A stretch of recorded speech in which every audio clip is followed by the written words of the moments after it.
ওয়ালাইকুম আসসালাম ওয়া রাহমাতুল্লাহি ওয়া বারাকাতুহু। ইস্তিখারা আল্লাহ রাসূল সাল্লাল্লাহু আলাইহি ওয়াসাল্লাম বলেছেন, যদি তোমাদের কারো সামনে বিশেষ কোনো তোমরা সিদ্ধান্তহীনতায় ভোগো, একটা চিন্তায় পড়ো, ভাবো এই কাজটি করা কীরকম হয় কীরকম না, আর বাহ্যত পরামর্শে স্পষ্ট না হয়, বুঝছেন, তাহলে সালাতুল ইস্তিখারা আপনি দেখলেন সব ঠিক আছে,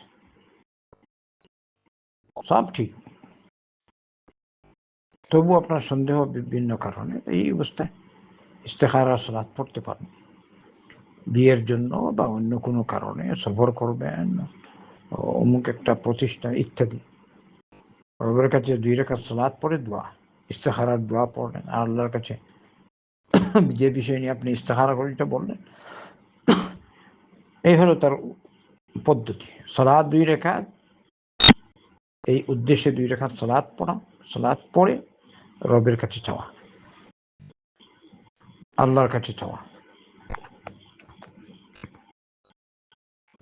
এবারে আপনার মন যেদিকে যায়, যেটা করতে বুঝেন না, আলহামদুলিল্লাহ হয়ে গেছে, ওইটা গ্রহণ করবেন।